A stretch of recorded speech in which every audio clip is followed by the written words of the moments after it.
एक छोटी सी कहानी। एक प्रोफेसर क्लास ले रहे थे। क्लास के सभी छात्र बड़ी ही रुचि से उनके लेक्चर को सुन रहे थे। उनको ये पूछे गए सवालों के जवाब दे रहे थे। लेकिन उन छात्रों के बीच कक्षा में एक छात्र ऐसा भी था जो चुपचाप और गुमसुम बैठा हुआ था। प्रोफेसर ने पहले ही दिन उस छात्र को नोटिस कर लिया, लेकिन कुछ भी नहीं बोले। लेकिन जब 4-5 दिन तक ऐसा ही चला तो उन्होंने उस छात्र को क्लास के बाद अपने कैबिन में बुलवाया और पूछा, तुम हर समय उदास रहते हो, क्लास में अकेले और चुपचाप बैठे रहते हो, लेक्चर पर भी ध्यान नहीं देते, क्या बात है, कुछ परेशानी है क्या? सर, वो छात्र कुछ हिचकिचाते हुए बोला, मेरे अतीत में कुछ ऐसा हुआ जिसकी वजह से मैं परेशान रहता हूँ, समझ नहीं आता क्या करूँ। प्रोफेसर भले हुए व्यक्ति थे। उन्होंने उस छात्र को शाम को अपने घर पर बुलवाया। शाम को जब छात्र प्रोफेसर के घर पहुंचा तो प्रोफेसर ने उसे अंदर बुलाया कर बैठाया। फिर स्वयं किचन में चले गए और शिकंजी बनाने लगे। उन्होंने जानबूझकर शिकंजी में ज़्यादा नमक डाल दिया। फिर किचन से बाहर आकर शिकंजी का गिलास छात्र को देख कर कहा, ये लो शिकंजी पियो। छात्र ने गिलास हाथ में लेकर जैसे ही एक घूंट लिया, अधिक नमक के स्वाद के कारण उसका मुंह अजीब सा बन गया।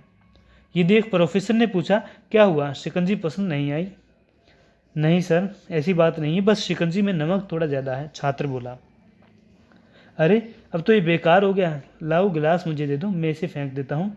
प्रोफेसर ने छात्र से गिलास लेने के लिए अपना हाथ बढ़ाया, लेकिन छात्र ने मना करते हुए कहा, नहीं सर, बस नमक ही तो ज़्यादा है, थोड़ी चीनी और मिलाएंगे तो स्वाद ठीक हो जाएगा। ये बात सुनकर प्रोफेसर गंभीर हो गए और बोले, सही कहा तुमने, अब इसे समझ भी जाओ। ये शिकंजी तुम्हारी ज़िंदगी है, इसमें घुला अधिक नमक तुम्हारे अतीत के बुरे अनुभव हैं। जैसे नमक को शिकंजी से बाहर नहीं निकाल सकते, वैसे ही उन बुरे अनुभवों को भी जीवन से अलग नहीं कर सकते।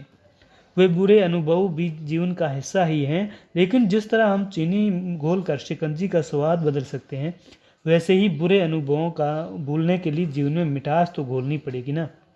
इसलिए मैं चाहता हूँ तुम अब अपने जीवन में मिठास घोलो। प्रोफेसर की बात छात्र समझ गया और उसने निश्चय किया कि अब वो बीती बातों से परेशान नहीं होगा। दोस्तों, हमारे जीवन में अक्सर हम अतीत की बुराइयों या बुरी यादों और अनुभवों को याद कर दुखी होते रहते हैं। इस तरह हम अपने वर्तमान पर ध्यान नहीं दे पाते और कहीं ना कहीं अपना भविष्य बिगाड़ लेते हैं। जो हो चुका उसे सुधारा नहीं जा सकता, लेकिन कम से कम उसे भुलाया तो जा सकता है। और उन्हें भुलाने के लिए नई मीठी यादें हमें आज बनानी होगी। जीवन में मीठी और खुशनुमा लम्हों को लाइए, तभी तो जीवन में मिठास आएगी।